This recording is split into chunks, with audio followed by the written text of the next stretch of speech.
IIT में आपके बच्चे नहीं जा सकते हैं, आईआईएम में आपके बच्चे नहीं जा सकते हैं, मीडिया में आपके बच्चे नहीं जा सकते हैं, जुडिशियरी में, college, high court, supreme court में आप जज नहीं बन सकते हैं। ये सच है। लोअर जुडिशियरी में एग्जाम देने के बाद भी इंटरव्यू में आपके बच्चों का नंबर काट लिया जाता है। क्योंकि भारत में जितने भी धर्म हैं, सभी धर्मों में उसी धर्म के लोग अपने ही धर्म के लोगों का जाति के आधार पर शोषण करते हैं। मतलब लोग क्यों जी रहे हैं? इस देश के 90% 95% लोग जिनके पास पढ़ाई नहीं है, घर नहीं है, संसाधन नहीं है, अस्पताल नहीं है, हॉस्पिटल नहीं है, तो वो कर क्या रहे हैं?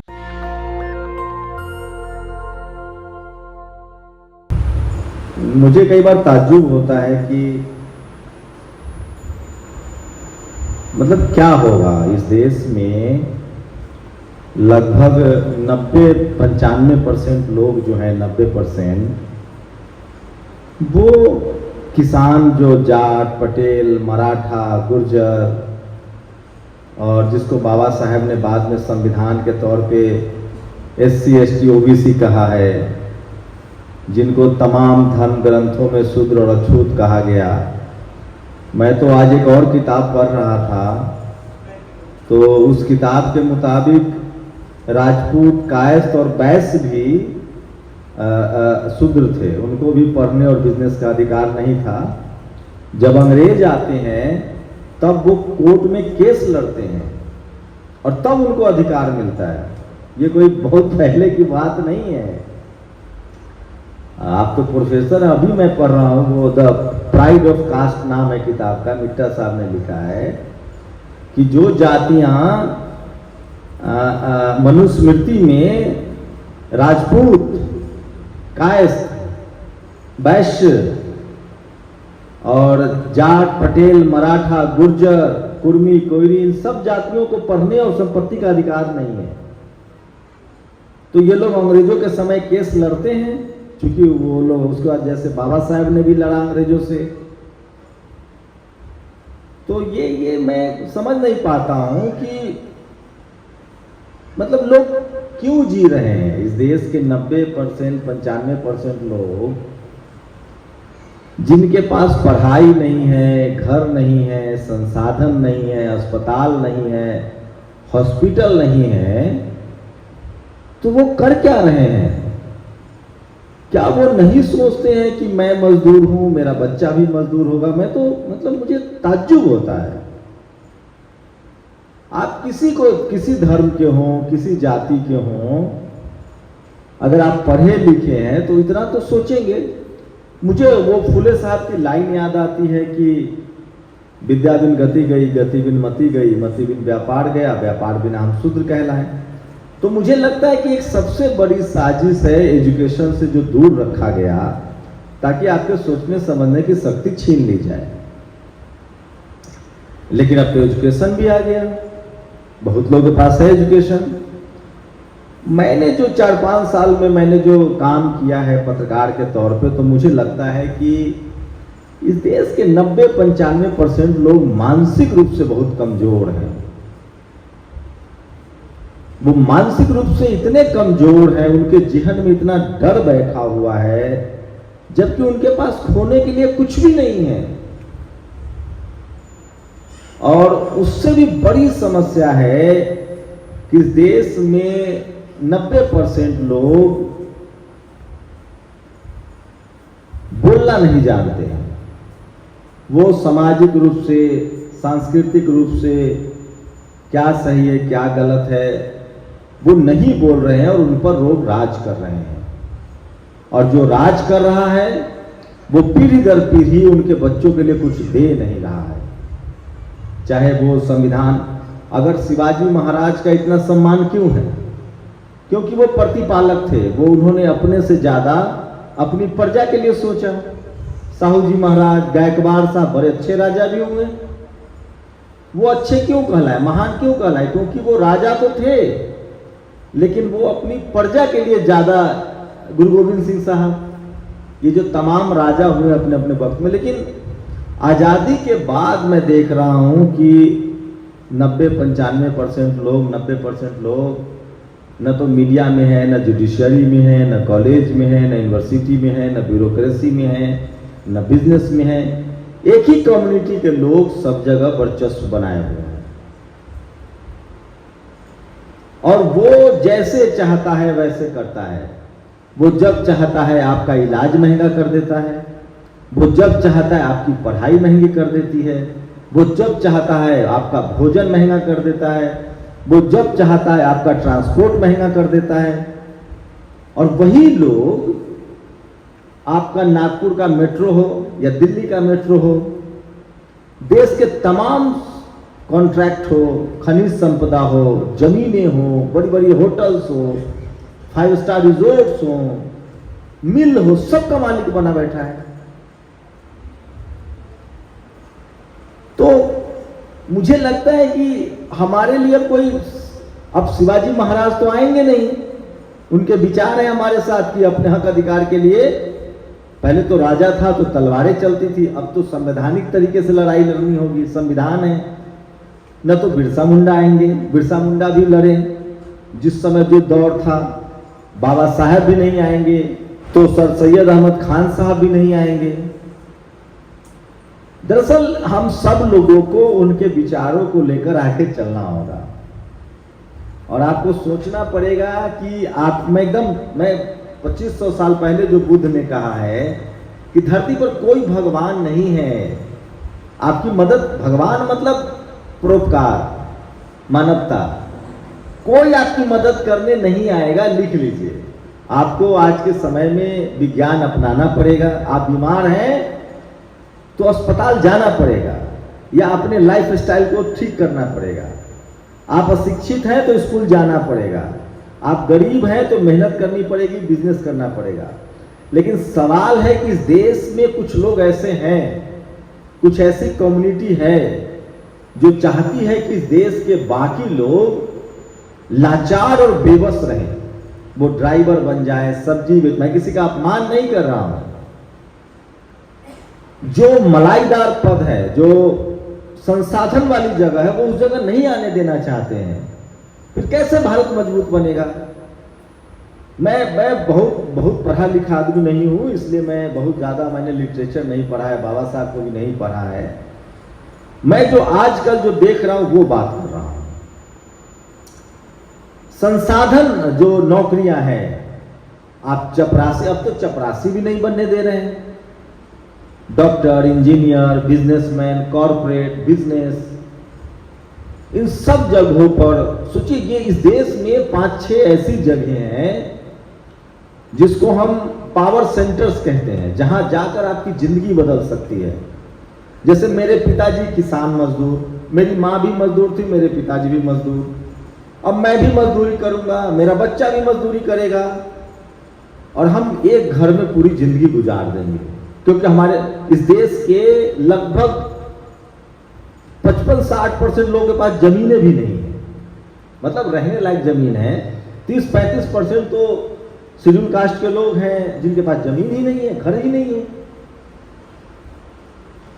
तो सवाल है कि ये लड़ाई जो वकील साहब ने कहा संसाधन की है, और किसी की बात पर मत जाइए, न मेरी बात पर जाइए, न किसी की बात पर जाइए। आप सोचिए कि आपकी जिंदगी कैसे बदलेगी, और वो जिंदगी बदलेगी पढ़ाई लिखाई से। और विडंबना ये है कि इस देश में एक बड़ा पैसे वाला तबका है जो संख्या में बहुत कम है, और वो उसने ऐसा सिस्टम बना रखा है जिसमें वो जाति के हिसाब से काम करता है। वो तय करता है कि कौन आएगा और कौन नहीं आएगा। IIT में आपके बच्चे नहीं जा सकते हैं, IIM में आपके बच्चे नहीं जा सकते हैं, मीडिया में आपके बच्चे नहीं जा सकते हैं, जुडिशियरी में, college, high court, supreme court में आप जज नहीं बन सकते हैं। ये सच है। लोअर जुडिशियरी में एग्जाम देने के बाद भी इंटरव्यू में आपके बच्चों का नंबर काट लिया जाता है। और ये माफ कीजिएगा, ये शेड्यूल कास्ट की त्रासदी नहीं है, ये मराठाओं के साथ हो रहा है। मराठा कितने सुप्रीम कोर्ट में जज हैं? महाराष्ट्र तो मराठाओं का प्रदेश माना जाता है। मराठा, शिवाजी महाराज के नाम पर राजनीति हो रही है। आज मराठा समाज के लोग कितने मीडिया में हैं, कितने जुडिशियरी में, कितने ब्यूरोक्रेसी में हैं, कितने कैबिनेट सेक्रेटरी है, कितने जज हैं। उसी तरह से इस देश के 90% 95% लोगों का एकदम सिस्टम से बायकॉट है। और बाबा साहब का जब संविधान लागू हो गया, जब बराबर की बात हो गई, तो आज भी तरह तरह के कंडीशंस लगा के अपने ही देश के लोगों का, और सबसे बड़ी विडंबना देखिए, भारत एक, मैं तो खैर जाति प्रधान देश मानता हूं, भारत कृषि प्रधान देश नहीं है, जाति प्रधान देश है। अपने ही धर्म के लोगों का, अपने ही धर्म में जो जाति के रूप में ऊपर बैठा हुआ है, हर धर्म में जाति है यहाँ, कोई जाति नीचे है, कोई जाति ऊपर, और जो ऊपर बैठा हुआ है वो नीचे वाले का शोषण कर रहा है। और मुझे लगता है कि डॉक्टर अंबेडकर ने अपने संविधान में यही कोशिश की है कि किसी का शोषण न हो और सबको बराबर का अधिकार मिले, मौका मिले। जो गड़बड़ियां हुई सो हुई, अब कम से कम किसी का बच्चा IIT जा रहा है, IIM जा रहा है, मेडिकल में जा रहा है, तो उसके साथ भेदभाव ना हो, उसके अंगूठे ना काटे जाए। कोई किसी के साथ अत्याचार हो रहा है तो उसकी जाति देखकर फैसला ना हो। 1856-57 के समय अंग्रेजों ने कानून बनाया कि ब्राह्मण समाज को फांसी नहीं होगी। बाद में वो फिर अपील हुआ, फिर बाद में, और उस समय ये हुआ कि जो शूद्र और अछूत थे, ये व्यवस्था थी मनुस्मृति में, उनके पैरों में काठ की बेड़ियां पड़ेंगी। तो तमाम तरह की चीजें रही हैं, लेकिन मैं बाबा साहब का कृतज्ञ इसलिए हूं कि उन्होंने जो संविधान दिया है इस देश को, उसमें सबको बराबर का अधिकार है। और जिनका शोषण हुआ जाति के आधार पे या धर्म के आधार पे, उनके लिए उन्होंने मौके दिए कि इनको मौका मिलना चाहिए। जैसे मेरे घर में कोई बच्चा अपंग हो जाएगा या उसको हम पैर तोड़ देंगे मार के, तो उसके लिए कोई व्यवस्था करेंगे, यह हर आदमी का कर्तव्य है। तो मुझे लगता है कि आप लोग को ये सोचना चाहिए और इस पर काम करना चाहिए। अगर आप किसी के भरोसे बैठे हैं, किसी भगवान के भरोसे, किसी किस्मत के भरोसे या किसी महापुरुष के भरोसे, तो ये होने वाला नहीं है। हाँ, आपके महापुरुषों का ये विचार जो है, उनकी कुर्बानी जो है वो आपके साथ है कि भाई हम उस काम को करेंगे जो काम शिवाजी महाराज ने किया, अन्याय के खिलाफ बोले, लड़े, लोगों का कल्याण किया। बिरसा मुंडा लड़े अन्याय के खिलाफ, बाबा साहेब लड़े। और ये संवैधानिक युग है, संविधान का युग है, कलम का युग है। तो आप सबको तय करना पड़ेगा कि हमारा वोट और बाकी लोगों का वोट वहां जाए जिस पार्टी में या जिस नेता में सबको साथ लेकर चलने की सलाहियत हो, जो जाति के आधार पे या धर्म के आधार पे या लिंग के आधार पे भेदभाव नहीं करता हो। आपको ऐसी व्यवस्था चुननी पड़ेगी और भारत का संविधान यही कहता है, ऐसी व्यवस्था है। और एक खास जो बात है कि जो लोग, हम लोग 1 घंटे के लिए, आधे घंटे के लिए अस्पताल जाते हैं तो मरीजों से ही तैसी हो जाते हैं। बगल में आपका कोई मरीज है तो आप उससे जान पहचान बातचीत होने लगती है। हमारा एक रिश्ता क्या है? तकलीफ का रिश्ता है। तो इस देश में 90-95% लोग जो तकलीफ में हैं, जिनके पास दवाई नहीं है, पढ़ाई नहीं है, अस्पताल नहीं है, नौकरी नहीं है, संसाधन नहीं है, जमीनें नहीं है, जो media, judiciary, bureaucracy, college, university, business, film, cinema, sports, जिनकी हिस्सेदारी नहीं है। अब ये तो जानना आसान है कौन कहां क्या कर रहा है। उन सब लोगों को एकजुट होकर ऐसी सरकार बनानी पड़ेगी जो संविधान को माने और जो सबको अधिकार दे, बराबर का अधिकार दे, और जो कम से कम पढ़ाई, दवाई और सरकारी नौकरी, बिजनेस, इन सब चीजों का व्यवस्था करे। बाकी आप किसी और मुद्दे पर वोट कर रहे हैं तो आप कम से कम, गरीब लोग तो अपने पैरों पर कुल्हाड़ी मार रहे हैं। आप जाति के आधार पर वोट कर रहे हैं, वो तो संभव नहीं है, क्योंकि जाति आधारित वोट में कोई ऐसी जाति नहीं है जो सरकार बना लेगी। तो आपको बाबा साहब का जो रास्ता है, SC, ST, OBC या किसान जातियां जो हैं, धर्म के आधार पर तो आपको बिल्कुल कुछ नहीं मिलना है। क्योंकि भारत में जितने भी धर्म हैं, सभी धर्मों में उसी धर्म के लोग अपने ही धर्म के लोगों का जाति के आधार पर शोषण करते हैं। आप जिस भी धर्म में हो, उसी धर्म का जाति के आधार पर जो ऊपर बैठा हुआ आदमी है वो अपने नीचे वाले का जाति के आधार पे शोषण कर रहा है, कोई दूसरा नहीं कर रहा है। तो वो भी मसला खत्म होता है, जाति का मसला खत्म होता है। तो बाबा साहब का जो संवैधानिक अप्रोच है, तो मुझे लगता है कि इस देश में जो शोषित वंचित पीड़ित है उसी को SC ST OBC कहा गया है, जो किसान है उन सबको मिलके अपने बच्चों के लिए अस्पताल, शिक्षा, हायर एजुकेशन, इन सबका अगर उनको इंतजाम करना है, वो चाहते हैं कि गरीबी से निकले, तो आप लोग को वोट करना होगा। और वोट ही नहीं करना होगा, जैसे अपनी जिंदगी का ज्यादा समय इस सामाजिक चेतना को फैलाने में लगाना होगा। नहीं तो मैं लिख के दे सकता हूं कि आपका उद्धार करने वाला कोई नहीं आएगा। ये संविधान है, अगर आप सचेत जागरूक नहीं हुए तो हो सकता है कि संविधान भी चला जाए। तो मेरी पूरी लड़ाई एक इज्जतदार, सम्मानजनक, डिग्निटीफुल जीवन की है। और वो तभी आएगा जब हम आर्थिक रूप से, सामाजिक रूप से, राजनीतिक रूप से मजबूत होंगे, बराबर होंगे। शुक्रिया। नेशनल दस्तक की आपसे गुजारिश है कि अगर इसको बचाना चाहते हैं तो नेशनल दस्तक को सब्सक्राइब करने के लिए रेड कलर के सब्सक्राइब बटन को दबाएं, फिर बेल आइकन की घंटी दबाएं। नेशनल दस्तक को बचाने के लिए बहुत जरूरी है कि हर खबर को शेयर करें, लाइक करें, कमेंट जरूर करें।